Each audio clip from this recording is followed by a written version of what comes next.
Salut. Alors aujourd'hui, je te retrouve pour une petite expérience. Si toi aussi tu as envie d'explorer une question simple mais qui en même temps est très intéressante, c'est à quoi est-ce que je cède vraiment?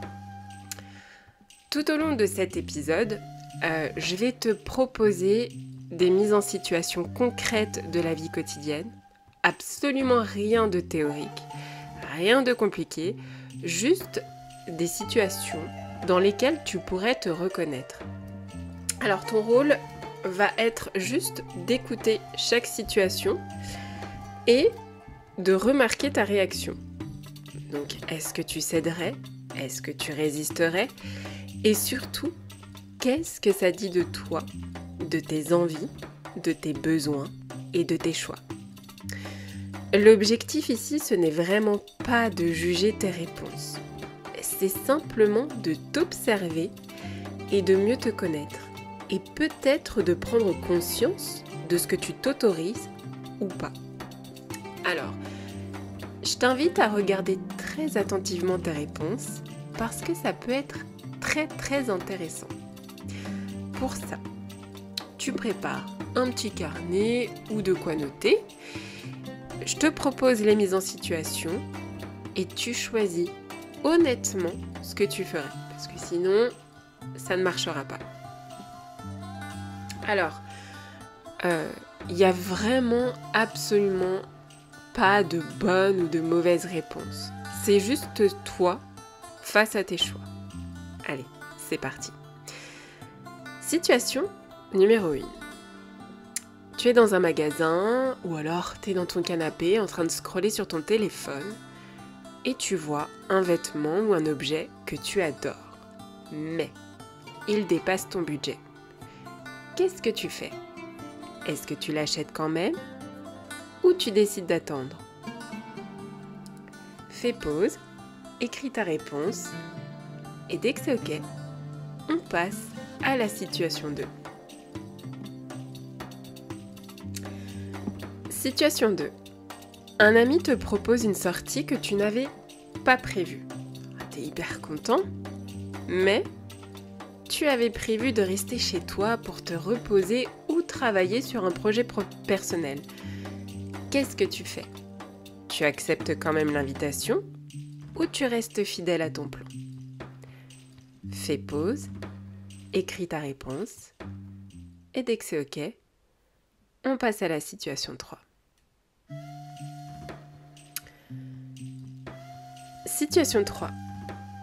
Un collègue ou un ami te demande un service important, mais tu avais prévu de te concentrer sur quelque chose de personnel. Tu voulais te mettre en mode détente, voire même peut-être en mode procrastinage.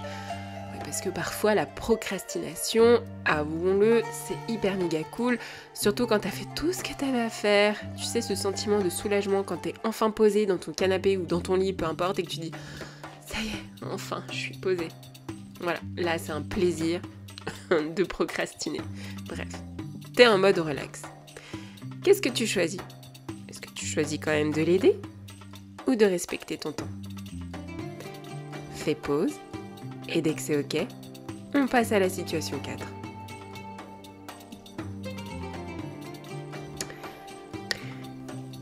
Situation numéro 4. Il y a un projet ou un rêve que tu repousses depuis longtemps. Écrire un texte, apprendre un instrument, voyager ou commencer une activité sportive. Aujourd'hui, ça y est, tu peux commencer sans aucun obstacle majeur. Qu'est-ce que tu fais? Fais une pause et quand c'est OK, on passe à la situation numéro 5. Alors, imagine maintenant que tu es au travail. Tu as terminé plus tôt que prévu et tu pourrais partir discrètement 30 minutes avant la fin sans que personne ne le remarque. Ton cœur te dit que tu aimerais bien profiter de ce temps libre pour toi. Mais ton esprit, lui, te dit de rester jusqu'au bout pour être irréprochable. Qu'est-ce que tu fais? Tu pars ou tu restes? Fais une pause et quand c'est OK, on passe à la dernière situation, la situation numéro 6. Situation numéro 6. Imagine que tu passes devant ta pâtisserie préférée et que tu es tenté de prendre ton dessert favori. Même si tu avais prévu de faire attention à ton alimentation ou ton budget. Qu'est-ce que tu fais? Voilà.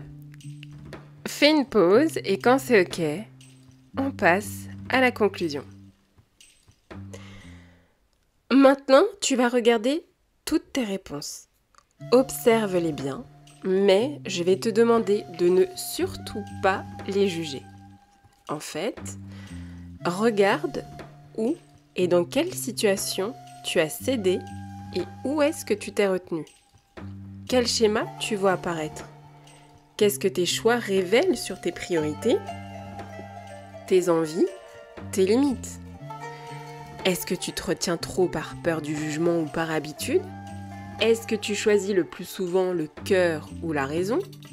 Note toutes tes observations et pose-toi cette question.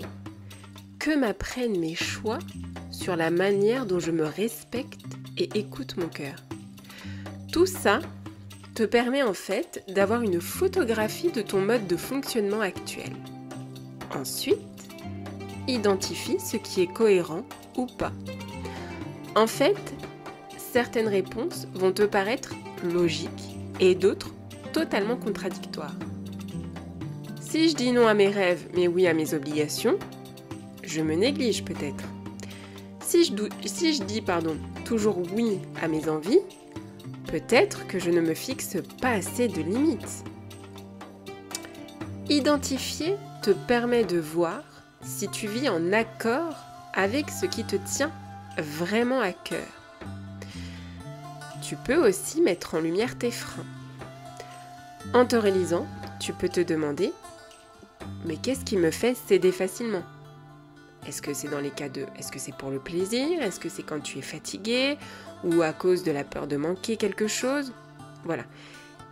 Qu'est-ce qui t'empêche de céder à ce que tu veux? Est-ce que c'est à cause de la peur, de la culpabilité, du regard des autres?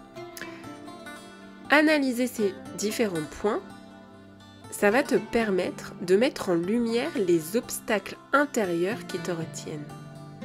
Et ça va te permettre aussi de transformer tes choix en pistes d'action. En fait, chaque réponse devient une clé. Par exemple, si je cède rarement à mes rêves, je peux décider d'en nourrir au moins un petit chaque semaine. Voilà. Si au contraire je cède trop aux tentations, je peux apprendre à écouter davantage ma raison avant d'agir. Si je ne cède pas par peur du jugement, je peux travailler aussi sur la confiance en moi. À la fin de cet exercice, n'hésite pas à t'écrire une phrase du genre « La prochaine fois que je sentirai une envie profonde, j'écouterai mon cœur. » Ou alors « Je vais observer quand je cède par habitude et choisir consciemment. » Ou encore « Je m'autorise à céder davantage à ce qui m'apporte de la joie. » Donc en fait concrètement, tes réponses te servent à mieux te connaître, voir tes blocages et mettre en place un petit changement dans ton quotidien. Alors prochainement, quand une envie se présentera à toi, tu auras l'automatisme, grâce à cet exercice, de la repérer et donc d'après ton analyse, tu auras les clés pour repérer si tu dois y céder ou pas. Parce que là, tu choisiras en conscience. Et pour ton bien-être à toi. Et c'est ça le plus important. Prends bien soin de toi et de ton énergie et je te dis à très bientôt. Ciao!